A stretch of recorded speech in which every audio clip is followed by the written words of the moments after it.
बर्क कौन साहब, मना कर रहा? आपको नहीं लगता सांसद होने के नाते आपकी जिम्मेदारी यह है बल्कि कि लोगों को कहें कि अपने घरों में रहो, लोगों को कहें त्योहार के मौके का गलत फायदा ना उठाओ, इसके नाम पे बाहर ना निकलो? उल्टे आप ये कह रहे हैं कि आओ मैं इजाजत मांगता हूं सरकार से, चलते हैं सब लोग मिलकर करते हैं।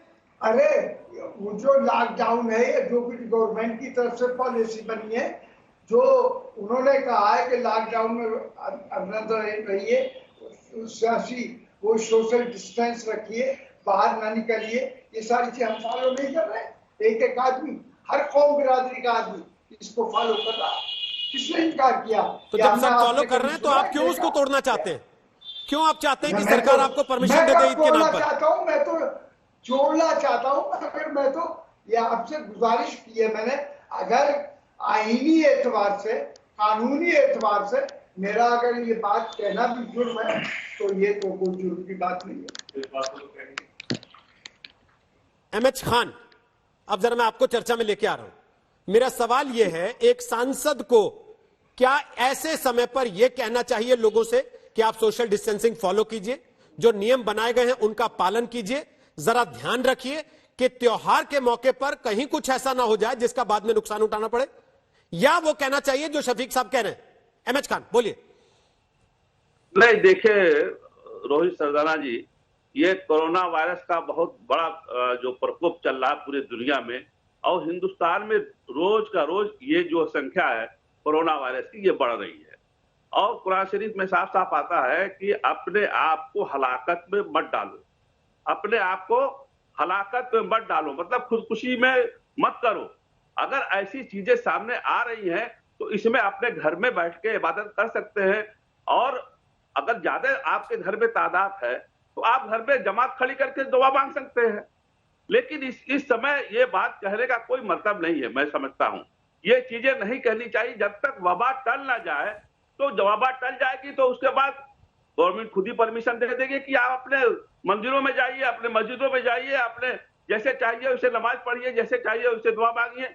लेकिन सवाल इस बात का है कि इसी बात को लेकर के जब दूसरे लोग तक गुजर करते हैं तब वहां राजनीतिक द्वेष और सांप्रदायिकता की बात आ जाती है। जैसे संगीत सोम ने कह दिया कि सब्जी खा के बकरीद बना लो। अगर संगीत सोम को बोलने की जरूरत क्या थी? इसमें बोलना था तो मुख्यमंत्री बोलते, इसको बोलना था तो डीजीपी बोलते, इसमें बोलना था तो प्राइम मिनिस्टर बोलते। तो ये समझ में बात आती है कि हाँ, ये चीजें सबको मान्य है। दूसरे को किसी के बारे में बोलने का कोई अधिकार नहीं है। आपको बोलने का अधिकार ही नहीं है जब आप बोल नहीं सकते हैं। आप वो कोरोना वायरस में लॉकडाउन हटा ही नहीं सकते हैं।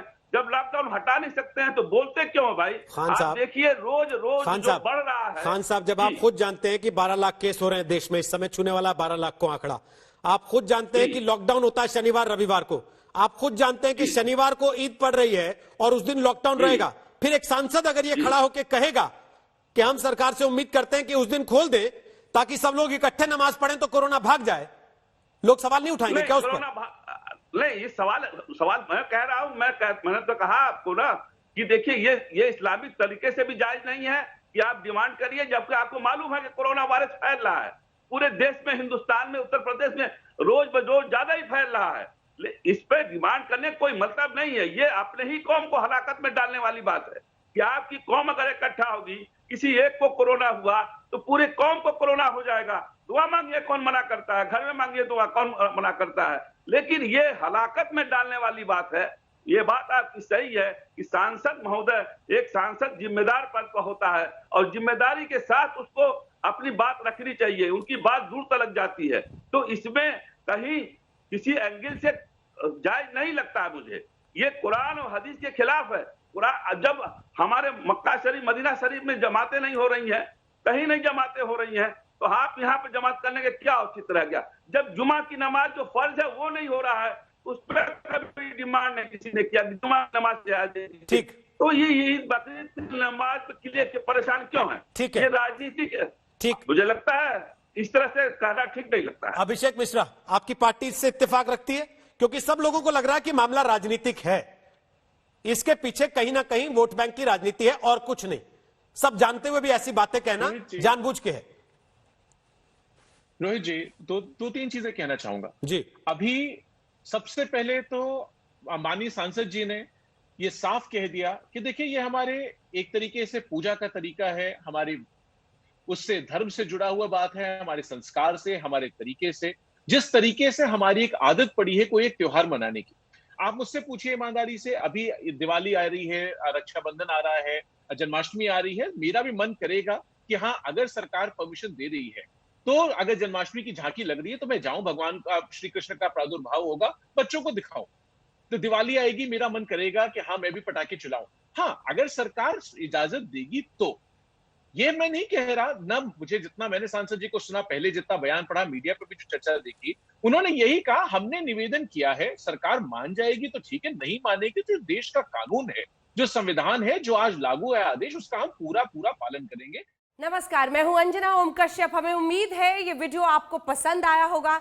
लेटेस्ट खबरों के लिए यूं ही देखते रहिए आज तक, और इस वीडियो के पसंद आने पर लाइक, शेयर एंड सब्सक्राइब करना ना भूलें।